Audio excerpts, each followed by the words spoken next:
Send me $2,100 for prom. Mom said, "You've got plenty." My sister's kid texted me. I replied, "Earn it." Minutes later, my sister messaged, "Pay or you're cut off."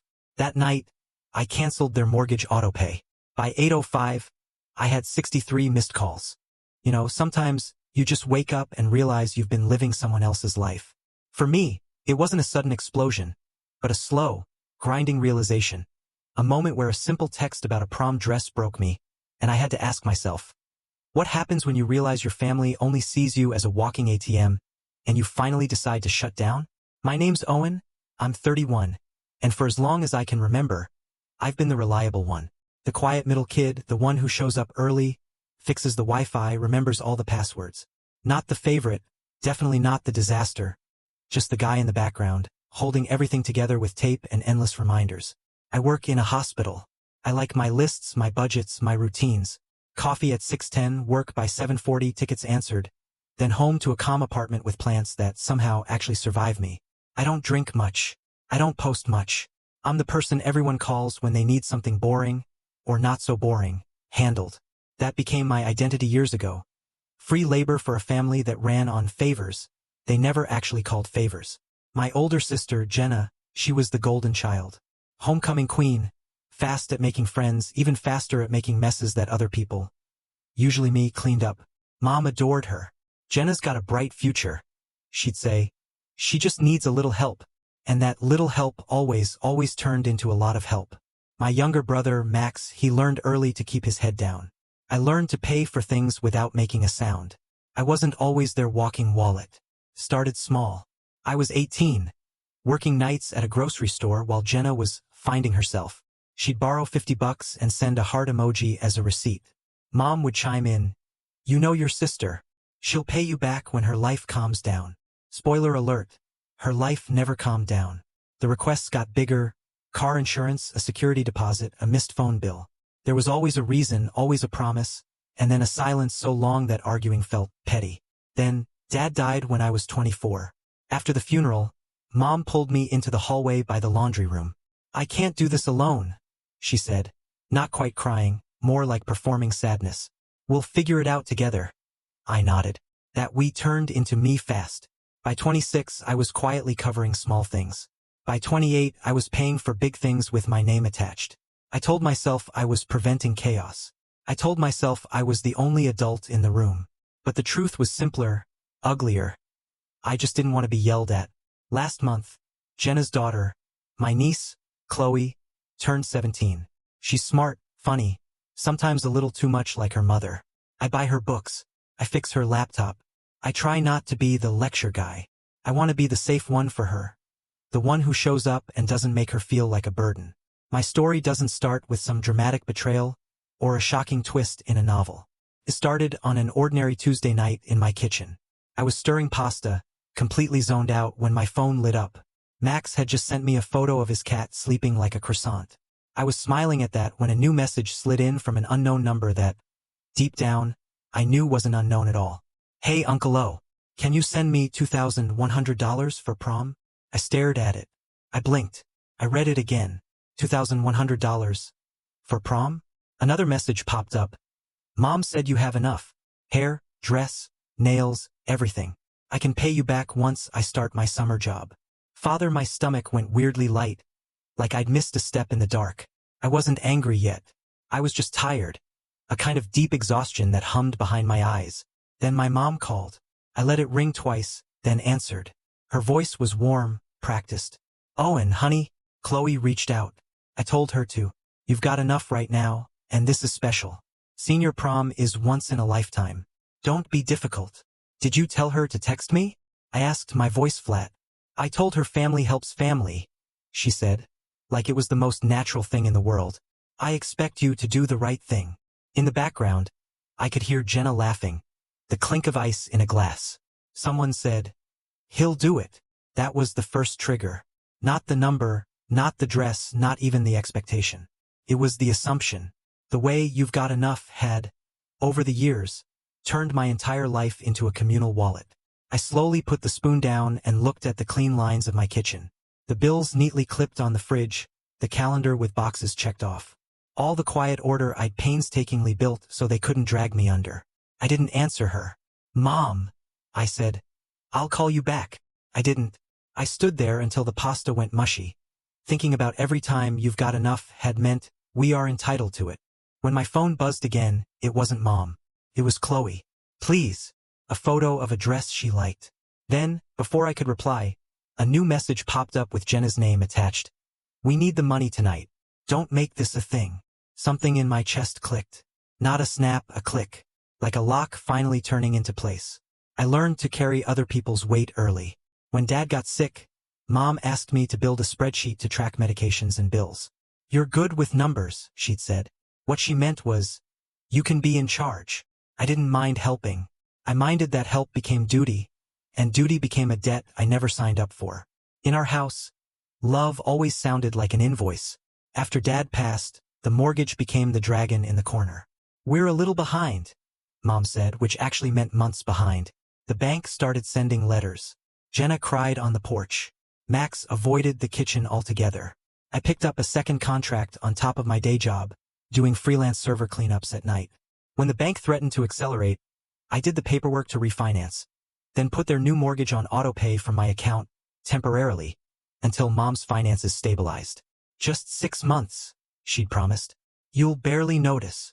Oh, I noticed. You always notice a second mortgage. But I let it happen. Why? Because every family dinner came with a speech about sacrifice.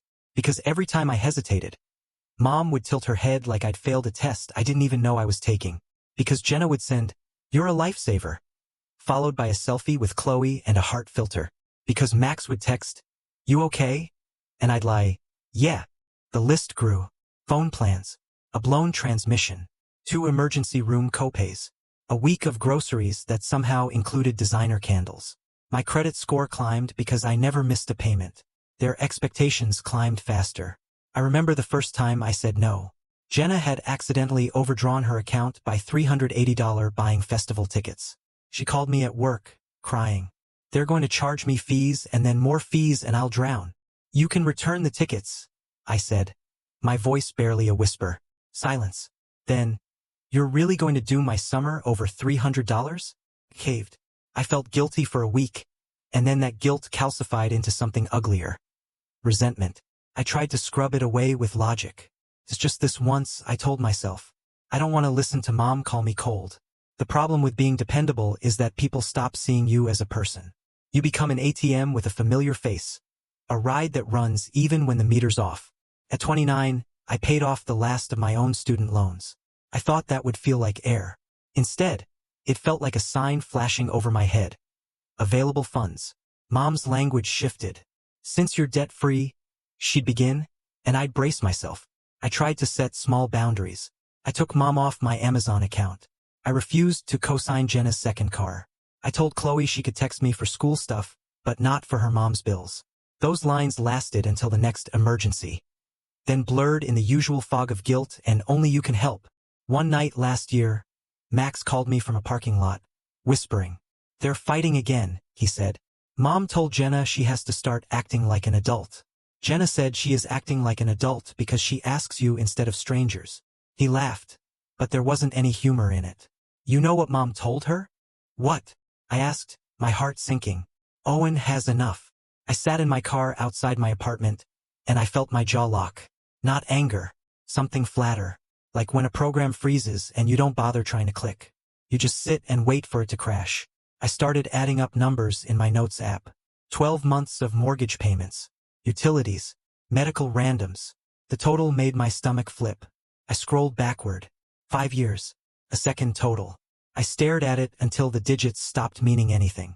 If it had been a friend, I would have called that friend exploited. Because it was my family, I called it love. There were small humiliations that hurt more than the big checks.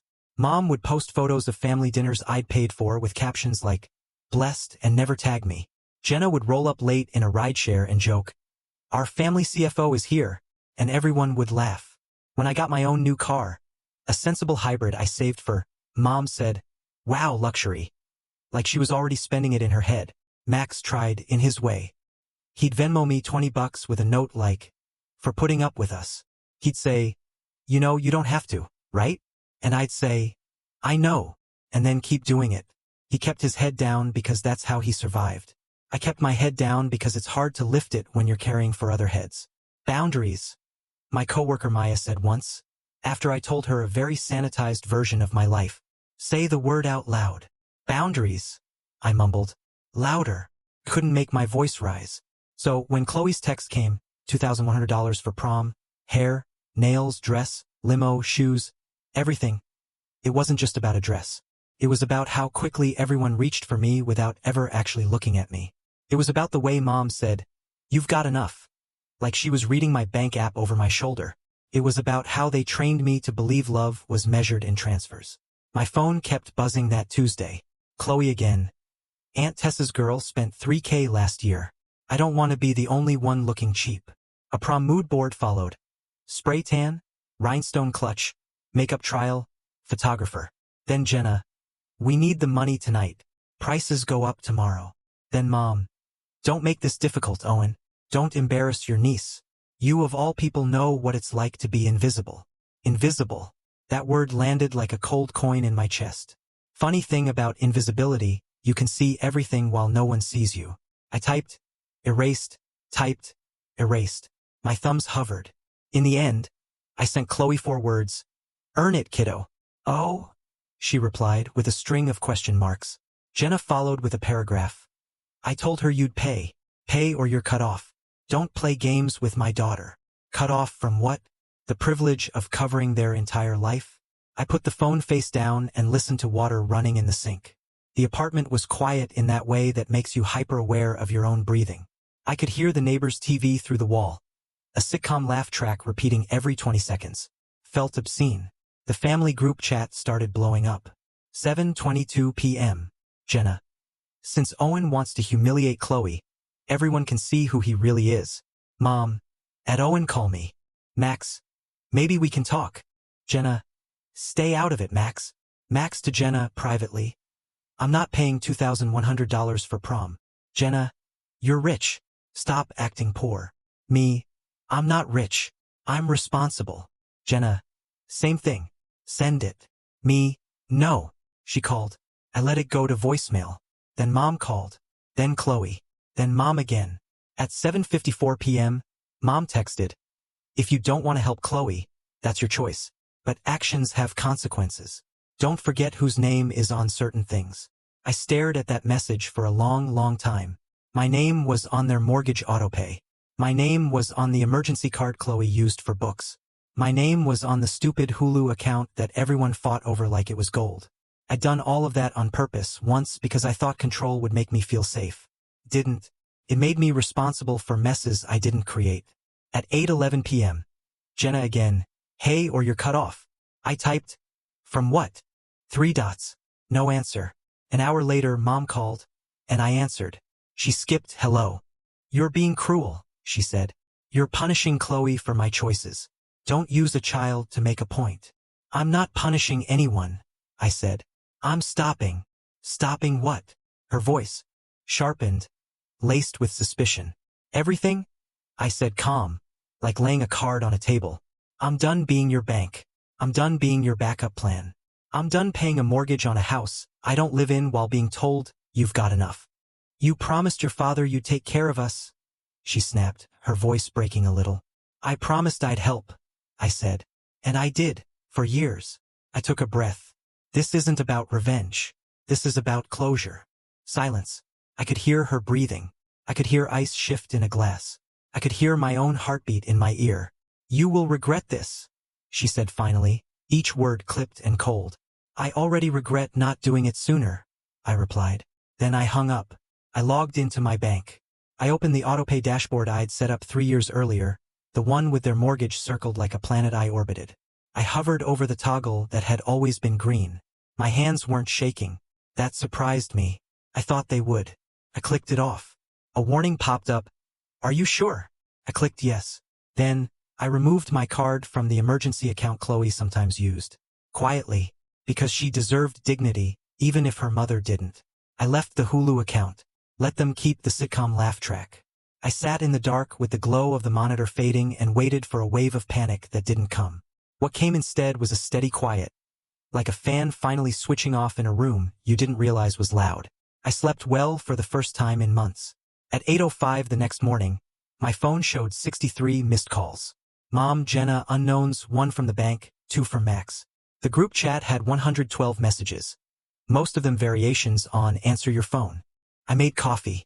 I fed the plants. I sat at my small table and opened my notes app. I wrote a list titled, "What I pay for that isn't mine." Then I wrote another list titled, "What I choose." At 8:17, Max texted, "You okay?" Me? "Yeah." Max, "They're melting down." Me, "I know." Max, "You really turned off the mortgage?" Me, "Yes." Max, "Proud of you. The thing about stopping is that people who benefited from you moving will try to push you again. They will tell you your brakes are broken. They will tell you stopping is dangerous.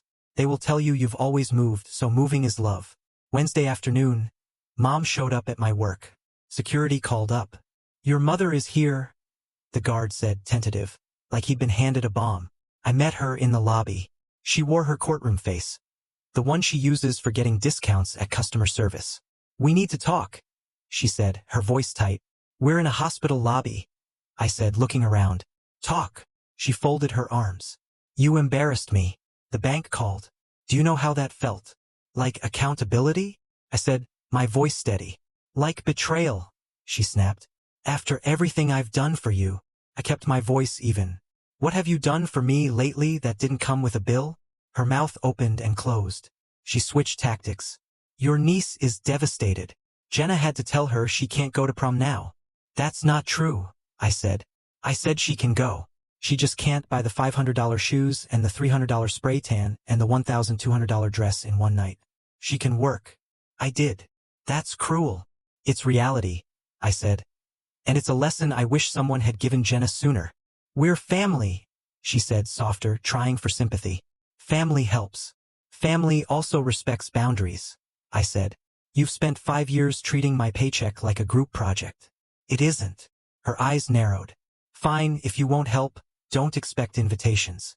Don't expect to be part of anything." "I expect honesty," I said. "I expect gratitude. I expect you to stop telling people Owen has enough like it's a coupon." I took out a folded sheet of paper from my pocket. I printed my list. "Here's everything I've paid since Dad died. Mortgage totals, utilities, medical, groceries, cars. I'm not asking for it back. I'm asking for recognition that it happened." She didn't take the paper. She looked at it like it might bite. "You kept track." "Of course I kept track," I said. "No one else did." She left, angry and empty-handed. An hour later, Jenna posted a story. A photo of Chloe's tear-streaked face, captioned, "When a grown man ruins your senior year." I didn't engage. I turned off my phone for an hour and stared at a blank wall until the urge to explain myself passed. Max came over that night with takeout. He kicked off his shoes and looked at my plants like they were new. "You really did it?" he said. "I guess so," I replied. He nodded. "I told Mom if she keeps calling you, I'm blocking her for a week." He shrugged. "Small boundary." We ate in companionable silence. He asked, "You okay being the villain for a while?" "I've been the villain before," I said. "For not smiling enough. For buying a car that wasn't old. For saying no to a second phone line. Villainy seems flexible." He laughed. "Chloe texted me," he said. "She asked if prom was really off. I told her to ask you about jobs." Chloe did text. "What jobs are good?" I sent her a list. Weekend shifts at the bookstore, a tutoring center that needed math help, a cafe that tipped well. She didn't answer that night. The next morning, she sent, "The bookstore called me back." A beat later, "Do you think the red dress is too much?" She included a different photo. A cheaper dress. Still pretty. "I can pay half if you put in for shoes," she wrote. "Deal," I said. 50/50. You keep receipts. For the first time in days, I smiled without feeling guilty for it. Mom, meanwhile, escalated. She called my aunt, my grandmother, my dad's best friend. My phone filled with messages that all sounded the same. "We're worried about the family. It's just money. You'll regret this when your mother is gone." I replied once to everyone. In the group chat, "I love you all. I am not discussing my finances with anyone but me. I will not be paying the mortgage. I will not be funding prom. Chloe and I have made an arrangement she agreed to. Please respect that. Future attempts to shame me will result in blocks. Jenna fired back immediately. You're heartless. You like control. You like watching us squirm. I typed and deleted 3 responses, then landed on the only thing that felt true. I like peace, I wrote. And I'm choosing it. 2 days later, the bank sent a late notice to Mom. She forwarded it to me with, "Look what you did." I didn't reply. It wasn't my name on the loan. It was my money on the Autopay. Those are different things. On Friday, I met with a therapist for the first time. Maya had slipped me a card months back. Just try 1 session, she'd said. The therapist's office was quiet, full of plants like mine. I sat on her couch and told her I felt like I'd stepped off a moving treadmill and my legs still thought they were running. She asked, "What do you want your life to look like if your family never changes?" No one had ever framed it like that. I said, "Calm, honest, mine." She nodded. "Then your job isn't to make them change. It's to hold your line. Holding a line is harder than drawing it." The next week, Mom called only 3 times. Jenna called twice. Chloe texted me a photo of a pair of shoes she'd found on sale, with the caption, "Earned." I sent her a thumbs up and, because I'm me, asked for the receipt. Max and I started a new habit.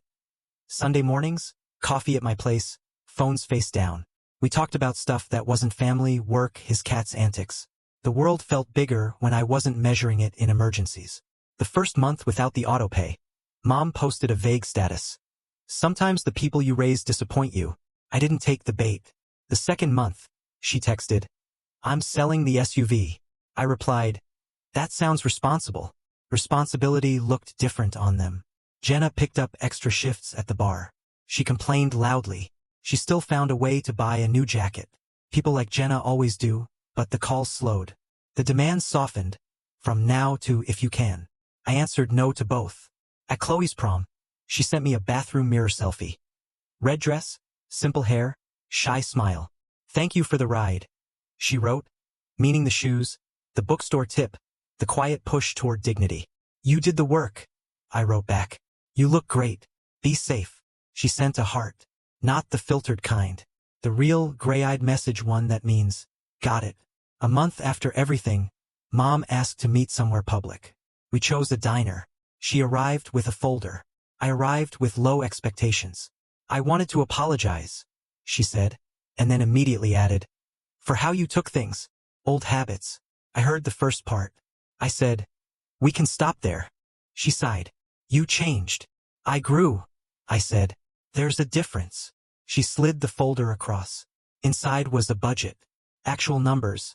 A list of expenses with her handwriting next to each item. "The bank helped," she said, almost embarrassed. Max sat with me. I felt something unclench in my shoulders. "Good," I said. She looked at me like she was trying to read code. "I don't like seeing you as the bad guy," she said. "I don't like playing that part," I said. "But I won't play the bank anymore." We ate in a strange truce. She tried small talk. I gave small answers. Before we left, she touched my arm. "You're still invited to Sunday dinner," she said. "No strings." "I'll think about it," I said, and meant it literally. Not as a test, not as manipulation, just as a choice I could make without a bill attached. Back home, I stood in my quiet kitchen and looked at the calendar. No red due dates for a house I didn't live in. No text overlays asking for just a little. A space where an Autopay used to be. Felt like a room after you move the heavy furniture. The grooves still in the carpet, the air a little different, the floor easier to sweep. I wrote Chloe a recommendation for the bookstore to keep her. I helped Max set up his own budget app. I blocked Jenna for a week when she got nasty, then unblocked her when she sent a 2-line apology that wasn't perfect, but was something. I don't owe anyone my peace. I'm not a villain for choosing it. I'm not invisible. I'm a person who stopped a machine that only ran if I kept feeding it. If there's a moral, it's ordinary. Love isn't measured in dollar amounts. And real help has receipts and respect. I won't fund another adult's emergencies. I won't apologize for boundaries. I won't let "you've got enough" turn into "we get to take it." I still make coffee at 6:10. I still get to work at 7:40. I still come home to plants that are somehow surviving. And when my phone lights up now, it's mostly boring things. Max's cat asleep like a croissant. Chloe's schedule. A photo of shoes with the caption "paid." It's not dramatic. It's better. It's mine. Have you ever had to draw a hard line with your family, even when it felt like you were becoming the bad guy? What did you do and what happened next? I really want to hear your stories.